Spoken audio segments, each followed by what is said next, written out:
Right ఇక వివరాల్లోనికి వెళ్దాం. వియత్నాంలో హాలాంగ్ బేలో జరిగిన బోటు ప్రమాదం తీవ్ర విషాదాన్ని మిగిల్చిందని చెప్పుకోవాలి. పర్యాటకులతో పాటు సరదాగా వెళ్తున్న బోటు బోల్తా పడటంతో 15 మందికి పైగా మృతి చెందినట్లుగా సమాచారం. అయితే బోట్లో 32 మంది ప్రయాణికులు ఉన్నారు. ఈ ప్రమాదంలో ఏపీకి చెందిన పలువురు సెల్ ఫోన్ డీలర్స్ కూడా ఉన్నట్లుగా తెలుస్తోంది. లావా మొబైల్ కంపెనీ 250 మంది డిస్ట్రిబ్యూటర్లను వియత్నాం టూర్కు తీసుకువెళ్లగా ఏపీ నుంచి 35 మంది, తెలంగాణ నుంచి 40 మంది డీలర్స్ వెళ్లినట్లు తెలుస్తోంది. ఇక ఈ సంఘటనపై మంత్రి నారా లోకేష్ ఉన్నతాధికారులతో మాట్లాడి వివరాలు సేకరిస్తున్నారు. మరోవైపు బాధితులకు సహాయం అందించేందుకు గాను హెల్ప్ లైన్ నెంబర్లు, హనోయ్లో కంట్రోల్ రూమ్ ని కూడా ఏర్పాటు చేశారు. Rồi đem về cha mua được rồi, lượng luôn. Chiếc ô xình mà nội không. Chiếc bơi bên 34 đây nè. Chiếc của em hả? Đúng. 34 cũ hả? Chiếc của chú Hải chạy. Hello. 34 em gửi anh video đó, 34 cũ nè. Có ba chị lọc kia kìa. 34 cũ, tao bên mình đó. Giờ nó đang mấy người ta đang ra ngoài cứu hộ rồi.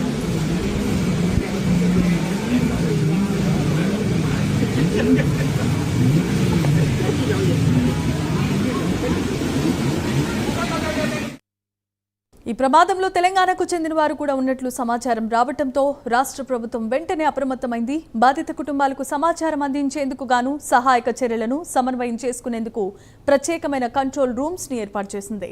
భారత విదేశాంగ శాఖతో పాటు అక్కడున్న అధికారులతో తెలంగాణ అధికారులు నిరంతరాయంగా సంప్రదింపులు కొనసాగిస్తున్నారు.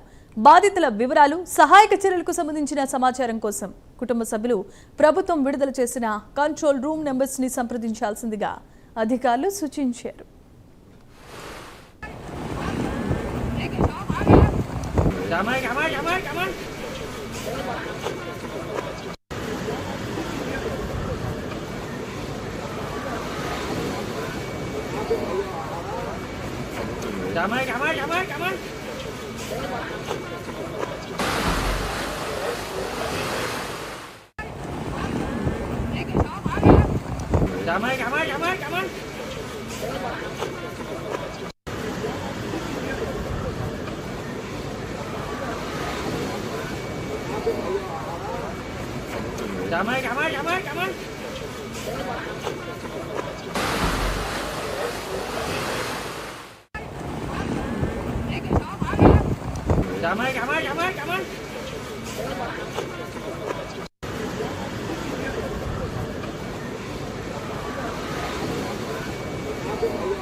Cảm ơn.